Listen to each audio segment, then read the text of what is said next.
Da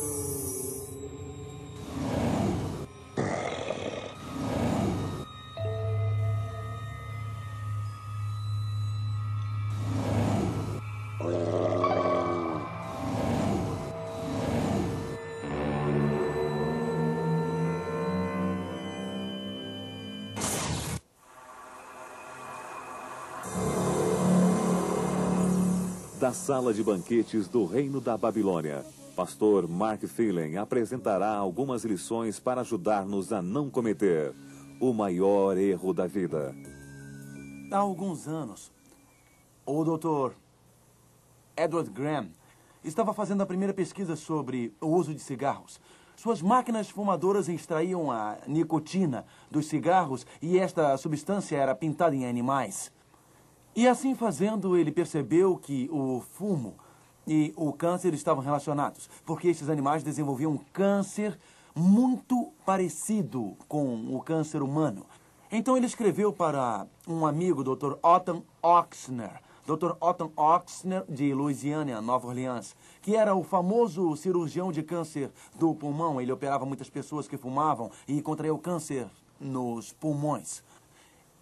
E enquanto o Dr. Graham pesquisava os efeitos do cigarro nos pulmões, ele mesmo continuava a fumar. Ele fumava de 1 maço a 1,5 maços de cigarros por dia. E o Dr. Edward Graham contraiu câncer nos pulmões. Ele escreveu para o seu amigo, Dr. Ochsner. E o Dr. Ochsner disse que foi a carta mais triste que ele já havia recebido. O Dr. Graham dizia: caro Dr. Ochsner, eu sinto muito em lhe comunicar que eu tenho câncer nos 2 pulmões. E é maligno. Não existe saída. O Dr. Ochsner disse que o brilhantismo do Dr. Edward Graham não o livrou de ter câncer nos pulmões. Ele sabia, pelas pesquisas, o que ele estava fazendo, que fumar causava câncer. Mas ele não se preocupou. Nosso problema, na maioria das vezes, não é que nós sabemos. O nosso problema, na maioria das vezes, é que nós sabemos, mas nós não fazemos. Abram suas Bíblias em Daniel, capítulo 5. O velho rei da Babilônia, Belsazar, sabia, só que ele não fez. O problema de Belsazar não era a falta de informação. O seu problema era que ele tinha informação, mas ele não se aprofundou na informação que ele tinha. Daniel 5, verso 1. O rei Belsazar deu um grande banquete a 1000 dos seus grandes e bebeu vinho na presença dos 1000. Belsazar deu uma grande festa. Belsazar queria ser famoso. Belsazar, sua grande contribuição nas Escrituras, na única vez que o nome dele aparece é que ele fez uma grande festa. Era um bom degustador, bebedor. Alguém disse que bons comedores e bons bebedores dificilmente são bons em qualquer outra coisa. Belsazar deu uma festa para 1000 do seu reino. Imagine seu erro. Venha comigo à Babilônia. Imagine-se nas ruas por Babilônia. A lua está brilhando no céu e as estrelas parecem diamantes. A lua brilha e dança entre as grandes imagens douradas de Babilônia. E nós ouvimos a música. Nós olhamos através das janelas abertas do palácio do rei Belsazar. E lá, naquela magnífica sala de banquetes do palácio, a banda está tocando. Homens da realeza vestidos com seus longos trajes deitados, juntamente com mulheres bem vestidas, adornadas e perfumadas, mulheres babilônicas. A mente deles estava saturada.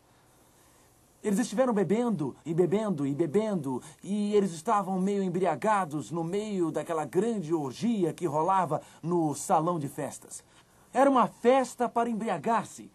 A música estava tocando, o vinho era abundante no meio desta grande confusão de risadas sarcásticas pelo efeito da grande embriaguez.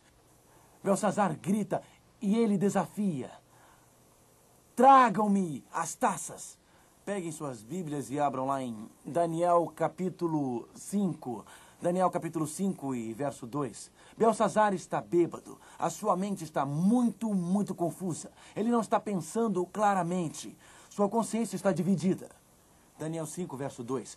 Enquanto Belsazar bebia e apreciava o vinho, mandou trazer os utensílios de ouro e de prata que Nabucodonosor, seu pai, tirara do templo que estava em Jerusalém, para que neles bebessem o rei, os seus grandes, as suas mulheres e concubinas.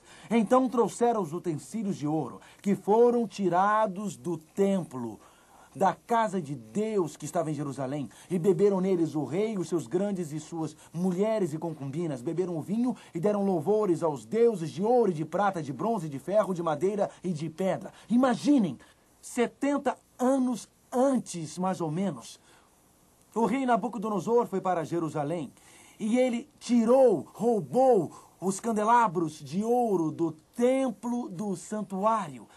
Ele roubou os utensílios dourados usados para o serviço do Senhor e no seu estado de embriaguez, Beltesazar diz: busquem os candelabros e tragam-me os utensílios dourados. E naqueles lindos utensílios sagrados do santuário, construído por Moisés na terra, aquele santuário que parecia uma tenda, onde eles louvavam e adoravam a Deus, naquele templo que foi construído por Salomão. E agora, eles pegam aquelas mesmas taças que eram usadas para o serviço de Deus e trazem para esta orgia suja, orgia de embriaguez imoral e blasfemadora. Este foi o último desafio de Beltesazar. Porque existe uma linha que Deus desenhou na areia. Existe um limite onde Deus diz: você pode ir até no seu desafio, você pode ir até aqui na sua rebelião, você pode ir até aqui na sua desobediência, mas não mais longe. E Deus fez isso naquele dia.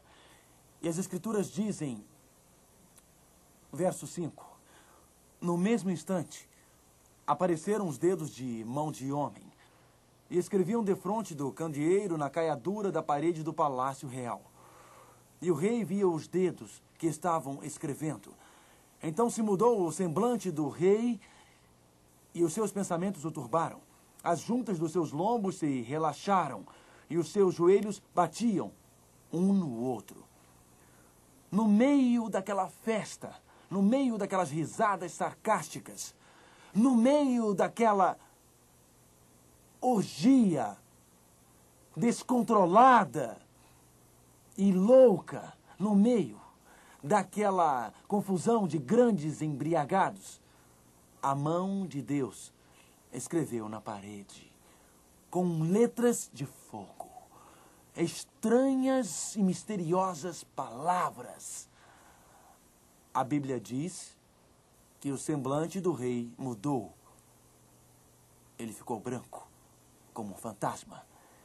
Ele se perturbou muito. Sua mente voltou à realidade e ele tinha uma forte dor de cabeça. Seu estômago revirou. Ele precisava de algum medicamento. E seus joelhos tremiam. Consegue pensar nisto? A princípio, o rei era o centro do desafio da rebelião. Ele estava rindo e brincando, estava com várias mulheres, estava meio bêbado e disse: "Ei, tragam as taças aqui, porque agora nós vamos honrar a Deus." E bem no meio do desafio, uma mão aparece escrevendo na parede e ele não pode entender aquelas palavras misteriosas. E o seu semblante mudou e ele estava todo branco. Seu estômago estava queimando. Sua cabeça estava doendo. Suas mãos estavam tremendo e seus joelhos estavam batendo um no outro. Vejam, os joelhos batendo, o estômago doendo e dor de cabeça. E bem aqui, imediatamente, ele faz o que Nabucodonosor fez antes dele em duas ocasiões diferentes. Notem, verso 7. Verso 7. Aqui lemos sobre os joelhos batendo, a forte dor